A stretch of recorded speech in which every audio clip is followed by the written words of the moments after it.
Hidup Jokowi! Ada yang tanya, Pak Anies nyesel nggak ikut Pilpres? Maka jawaban saya, lah nyesel nggak milih kemarin? Jadi bukan nyesel saya ikut Pilpres, saya tanya, nyesel nggak Anda nggak milih kemarin? Gitu. Meskipun Bapak Anies ini bicara dengan senyum, dengan santun, tetapi sebenarnya di balik narasi dia ini, dia sedang menguliti Bapak Prabowo. Dia sedang membanggakan dirinya. Dia sedang ngeledekin orang-orang yang tidak pilih dia. Kalau Bapak Anies bicara seperti itu di depan saya akan berteriak, saya sangat tidak menyesal tidak memilih Anda. Negara ini Pak, akan kacau kalau Anda memimpin Indonesia. Saya memang bukan Tuhan, tetapi saya adalah saksi hidup bagaimana Jakarta ketika Anda pimpin. Banyak hal-hal yang Anda hapus terkait dengan kebutuhan masyarakat Jakarta. Jadi Anda nggak usah sok-sokan bangga gitu. Sekarang ketika Anda ditanya, Bapak nyesel nggak sih ikut Pilpres? Terus Anda balik, kamu nyesel nggak pilih saya? Lihat tuh presiden sekarang, gimana kinerjanya? Nyesel kan nggak pilih saya? Loh emang Bapak siapa? Memang Bapak sudah sehebat apa sih? Ngurus Jakarta aja nggak becus, kok ya merasa pede bener ini? Bapak lihat itu Jakarta Pak, makin macet Pak. Karena apa? Banyak lubang-lubang yang belum dibenerin sama Bapak. Bapak tinggalin lubang-lubang itu loh. Bapak nggak nyadar ya lubang-lubang Bapak tinggalin itu jadi membuat Jakarta menjadi jelek. Nggak nyadar Bapak. Emang Bapak udah sukses gitu memimpin Jakarta? Lihat itu sampah-sampah Pak. Sampah itu nggak karu-karuan sekarang Pak. Lihat itu petugas-petugas pengangkut sampah yang Bapak pecat-pecatin itu. Berapa ribu orang itu Bapak pecat itu. Emang itu bagus Pak? Itu kerakyatan. Baru Jakarta aja dibikin seperti ini, apalagi nanti Indonesia. 400 triliun uang APBD Jakarta dikemanain Pak. 400 triliun itu banyak loh Pak. Banyak sekali itu Pak. Itu dikemanain. Jadi Bapak jangan sok-sokan merasa Bapak keren, hebat gitu. Nggak usah sok-sokan ya Pak. Ya. Bapak memang santun, ganteng gitu, rapi. Kalau ngomong tuh seperti seorang yang cerdas. Kalau menjawab itu orang ngelihatnya gitu. Kalau orang bego nih Pak ya. Ngelihatnya, pinter loh Anies. Kalau saya tahu kualitas Bapak seperti apa. Saya bisa menilai. Gitu loh. Kualitas Anda itu seperti apa. Jadi jangan sok-sokan Anda itu merasa hebat. Lebih hebat dari Bapak Presiden Prabowo Subianto. Bapak dengan Mas Gibran aja jauh kok bagai bumi dan langit ya. Bapak itu di tanah, Mas Gibran udah ke langit. Itu maksudnya. Nggak sepadan Bapak dengan Mas Gibran. Coba Bapak keliling Indonesia. Emang ada yang nyamperin Bapak? Itu nyamperin Bapak orang-orang yang diundang aja. Memang rakyat ngeliat Bapak peduli? Nggak peduli.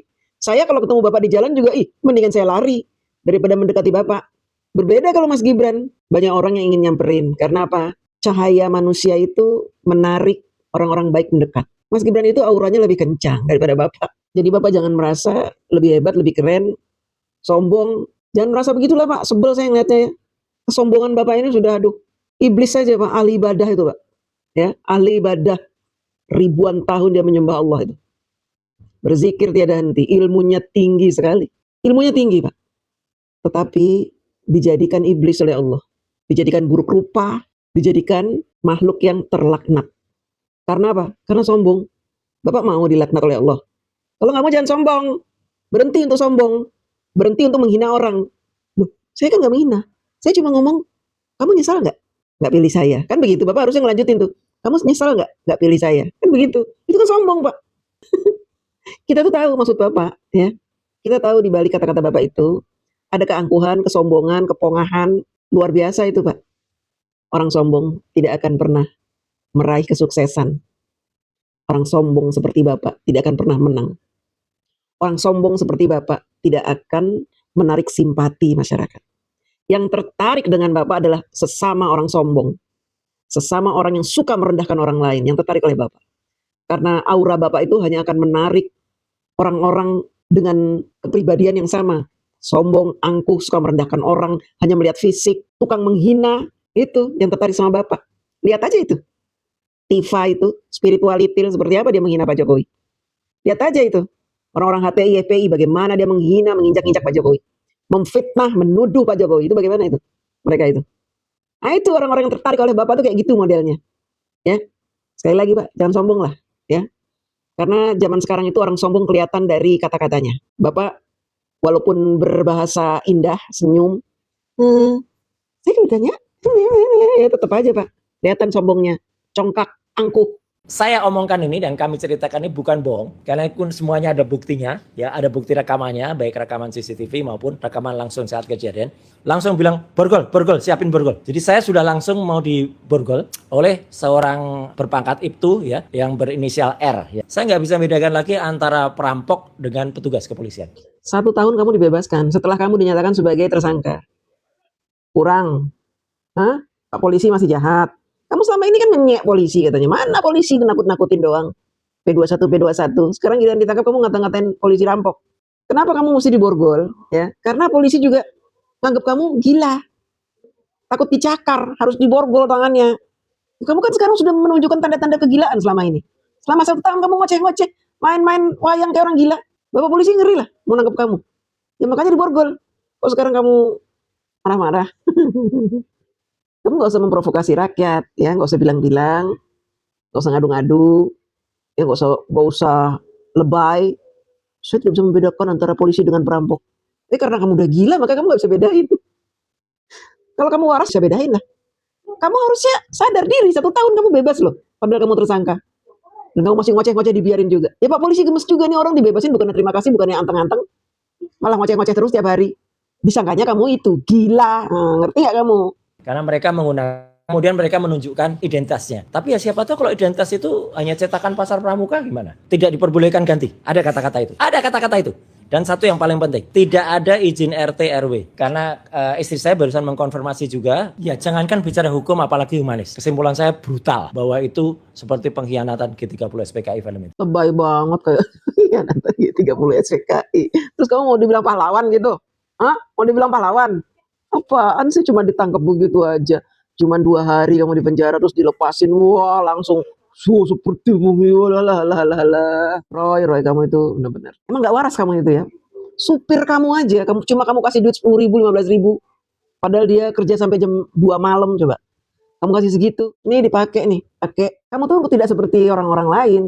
Saya aja yang bukan menteri, cuma ibu rumah tangga, ya. Tukang ngulek sambel, pembantu saya kalau saya ajak ke pasar nih, saya kasih duit 100.000 karena dia nemenin saya.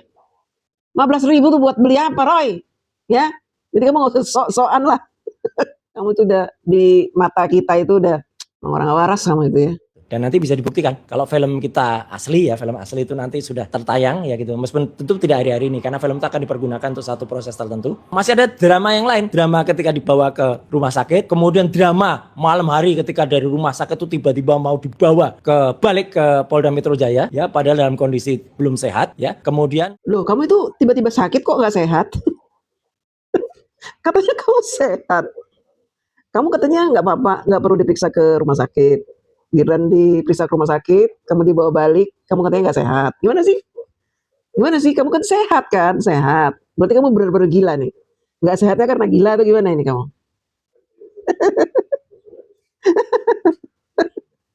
Terus sekarang kamu dendam sama polisi, karena udah nangkep kamu. Wajar Roy kamu ditangkep. Kamu kan penjahat, maling panci. Kesanggupan pemilik atau pengguna ijazah diduga palsu tadi bisa dihadirkan. Kalau si ijazahnya tidak bisa dihadirkan, berarti hasil penelitian itu nanti akan menjadi pertimbangan hakim bahwa pencemaran nama baik atau fitnah tidak bisa diterapkan terhadap Mas Roy Suryo atau Dr. Tiwa seperti itu. Tapi prinsipnya jangan mengkriminalisasi siapapun. Banyak bacot.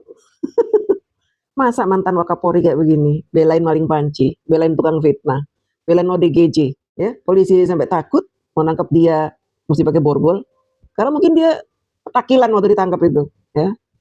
Jadi pakai borgol, jangan ganti baju. Modal kamu sampai nggak pakai sempak ya. Aduh Pak Ugroseno, janganlah kamu tuh bela-belain orang kayak begini. Harga diri kamu itu langsung turun langsung ya. Kamu belain maling panci, belain tukang fitnah, belain tukang bohong, belain tukang wayang, belain orang yang pelit, memperlakukan pegawainya semena-mena, kejam, diktator. Kayak gitu kok ngata-ngatain orang zolim. Zolim tuh si panci itu zolim.